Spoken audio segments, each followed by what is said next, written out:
예, 우여곡절이 있었습니다만 이렇게 대통령 집무실 이전 예비비가 의결되면서 용산시대가 본격화됐습니다. 청와대 이전 TF팀장이 윤한홍 국민의힘 의원께 용산시대 준비 상황 그리고 새 정부 조각 작업 관련한 뒷얘기들 생생하게 좀 들어보도록 하겠습니다. 자, 어서 오십시오. 예, 자, 그동안 이거 마음고생이 많으셨죠? 참 힘들었습니다. 예. 지금 이제 오늘 360억 원을 이제 다 만족하시는 건 아니고 차근차근 또 이제 진행을 하셔야죠. 네, 그렇습니다. 자, 어쨌든 반쪽 이전이다라는 얘기가 나오긴 합니다.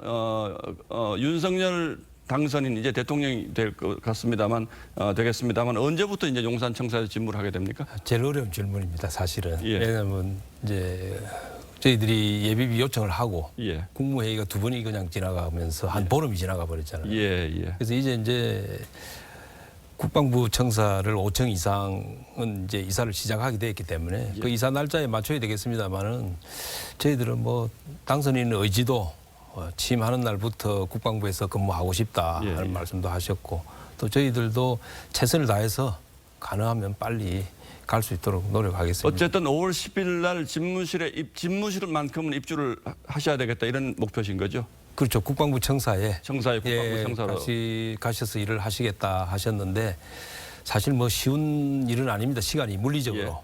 그렇지만 저희들이 한번 최선을 다해서 한번 맞춰보려고 하고 있습니다. 예. 그렇다면 그때까지는 어쨌든 5월 10일이든 더 늦을 수도 있겠습니다만 서초동 사저에서 통이동까지를 오가시는 이런 상황이 계속 이어져야 되는 겁니다. 그게 조금 며칠 될 수도 있다 그렇게 생각을 합니다.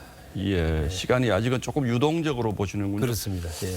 알겠습니다. 자, 이제 의전 문제들 많이 거론들 하시잖아요. 이제 저희가 아직 확정된 건 아닙니다만 바이든 대통령이 5월 달에 또 방한할 가능성이 있다 이런 얘기가 나오는데 청와대를 일부 활용할 수 있다. 그때까지는 이런 얘기도 있습니다. 필요하면 활용할 수도 있다 이렇게 말씀을 하셨는데 사실은 5월 10일 청와대가 개방이 되면 정말 많은 국민들께서 아마 찾지 않겠습니까? 그렇다면 이제 청와대 많은 국민들께서 관람도 하시면서 즐기고 계신데 경호를 위해서 좀 비켜라 나와 주십사 그 얘기는 하기 어렵지 않겠습니까? 그래서 좀 다른 여러 장소를 좀 검토해야 될 거 아니냐 그렇게 생각을 하고 있죠. 청와대는 들어가시지 않는다면 한꺼번에 다 개방을 하는 겁니까? 아니면 좀 단계적으로 개방을? 그게 5월 9일 밤 12시까지는 지금 문재인 정부에서 근무를 하기 때문에 10일 날 당장 건물까지는 다 개방하기 어렵겠지 않습니까? 그래서 거기 안에도 여러 가지 철거해야 될 시설물들이 있지 않습니까? 그래서 그 시설들은 일단 잠금 장치를 하고 정원이라든지 산책로라든지 그다음에 북악산과 연결되는 등산로라든지 경복궁과 연결되는 데라든지 하여튼 이런 부분부터 먼저 외부부터 먼저 외부는 먼저 공개할 수가 있죠. 5월 10일 날 바로 상징적으로라도 5월 10일 날부터 외부라도 공개를 할 생각이죠. 다 공개할 생각입니다. 알겠습니다. 자, 이제 윤한홍 의원님 개인 문제도 좀 여쭤보겠습니다. 너무 이런 질문 요즘 많이 받으셨을 텐데 인수위 활동 끝나고 나시면 입각 얘기도 있고 비서실장 얘기도 있고 여러 가지 얘기들이 많이 나오는데 어떻게 하실 생각이십니까? 저는 사실은 선거 하는 날 밤에 사실 이 집무실 이전 문제를 좀 맡아라 하는 그런 말씀이 계셨고 제가 이 대통령 집무실 이전 문제라든지 또 청와대 개방 사업 정말 역사적인 일이고 이 일 맡았다는 것만 해도 저는 잘 보람이 있습니다. 그리고 또 제가 당선인께는 최측근으로 분류가 되고 있지 않습니까? 그래서 제가 며칠 전에 한번 말씀을 드렸어요. 너무 측근이 이게 초기부터 자리를 하는 것은 맞지 않겠다. 그래서 고사하겠다고 말씀을 한번 드렸습니다. 그럼에도 불구하고 장제원 의원도 이제 비서실장 얘기 지금 당선인 실장이시니까 자꾸 나오는데 장제원 의원 사람이 없으면 장제원 의원이나 윤 의원께서 가실 수도 있다 이런 얘기 나오잖아요. 좀 비서실장 인선은 좀 속도가 붙습니까 어떻습니까? 비서실장은 어제도 우리 당선인께서 말씀하셨지만은 현역 의원은 또 사표를 내야 되는 문제가 있기 때문에 그거는 근거가 없다 이렇게 말씀하셨고 현역 의원은 안 하는 쪽으로 말씀하셨고 그다음에 이제 각종 공직이나 민간 부분에서 많은 경험을 가지고 있어야 되지 않느냐. 그래서 사실은 지금 청와대 대통령께서 취임하시도 여소야대에다가 정말 어려운 상황이지 않습니까? 국가 경제도 어렵고 민생도 어렵고 그래서 정말 국민들께 봉사할 수 있는 많은 경륜이 있는 분이 필요할 거다. 비서실장도 경제통을 찾는다 이런 보도도 있었습니다. 지금 이제 제일 어려운 게 경제지 않습니까? 예. 그러다 보니까 이제 아무래도 경제에 관한 식견이 많고 경험이 많으면 예. 국정에 도움이 제일 많이 되지 않겠습니까? 예.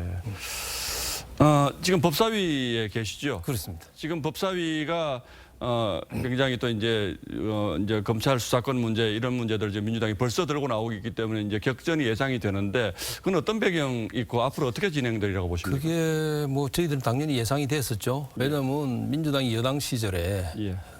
검찰 개혁이라는 이름으로 했던 것이 전부 살아있는 권력에 대한 수사를 못하게 하는 거였지 않습니까? 예.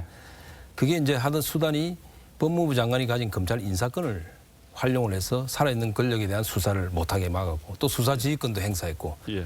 그렇지만 이제 야당이 되면 법무부 장관이 가진 인사권을 행사를 못하니까 예. 그러면 어떤 방법이 있겠습니까? 아예 국회가 다수니까 민주당이 검찰의 수사권을 없애버리겠다. 예. 이런 과도한 생각을 하겠죠. 그러니까 국민들이 그걸 용납하겠습니까? 살아있는 권력 수사를 못하게 여당 시절에 막았던 것이 정권 교체의 큰 원인이 됐지 않습니까? 예, 예. 저는 그렇게 할 수 없을 것이라고 봅니다. 자기들이 아무리 뭐 국회 숫자가 많다 해도 나라를 바로 세우기 위한 검찰권을 행사를 못하게 하겠다. 예, 검찰 수사권을 박탈하려고 하는 것에는 이제 다음 정부가 되고 나면 전 정권의 문제에 대한 수사를 막기 위한 의도도 그렇죠. 있다. 그런 그거죠. 왜냐하면 지금 여당 시절에 살아있는 권력 수사를 막기 위해서 모든 일을 다 했지 않습니까? 그걸 국민들이 다 보셨잖아요. 예. 이제는 이제 야당이 되면 그걸 막기 위해서 검찰 수사권을 박탈하겠다 이런 건데 그게 순수한 뜻이 아니지 않습니까? 네, 알겠습니다. 마지막으로 질문 하나 더 드리겠습니다. 지금 어쨌든 국민의힘이나 윤석열 정부 입장에서는 뭐 여소야대도 이만저만한 여소야대가 아니기 때문에 협치가 가장 중요하고 또 계속 싸우는 모습을 보이는 게 이제 국민들도 이제 피곤해하시는데 협치 가능성이 있다고 보십니까? 어떻습니까? 저는 충분히 가능하다고 보고요. 예. 왜냐하면 우리 대선 과정에도 보셨지만 우리 당선인께서 민주당 출신 인사들을 굉장히 많이 중용을 했습니다. 예. 그리고 지금도 인수위에 보시면 예. 민주당 출신들이 굉장히 많이 와 있어요. 그래서 아마 과거와 달리 뭐 여야를 막론하고 많은 분야에서 통합형 인사를 하실 것이다. 예. 그러 되면은 뭐 저는 그 부분은 훨씬 좋은 성과가 있을 것이라고 봅니다. 공수처는 국민적으로도 비판이 좀 많은 것 같은데 어떻게 하실 생각이십니까? 그렇죠. 공수처가 아무래도 처음에 이제 패스트 트랙을 통해서 날치기로 설치된 거 아닙니까? 예. 근데 사실은 뭐 거의 제 기능을 못하고 또 무리하게 수사하면서 통신조회 등으로 해서 많은 무리를 일으켰지 않습니까?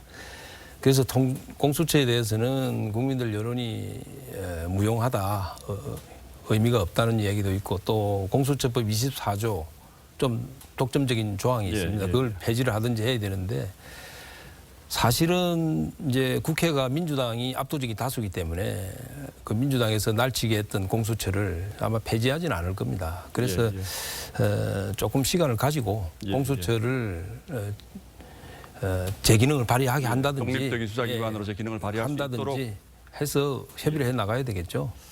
예, 잘 알겠습니다. 뭐 이제 한 달 남았는데 예. 또 앞으로 국회로 돌아가시고 여의도 돌아가시면 국회에서의 활약도 기대를 해보도록 하겠습니다. 예. 오늘 말씀 고맙습니다. 예. 그동안 수고 많으셨습니다. 감사합니다.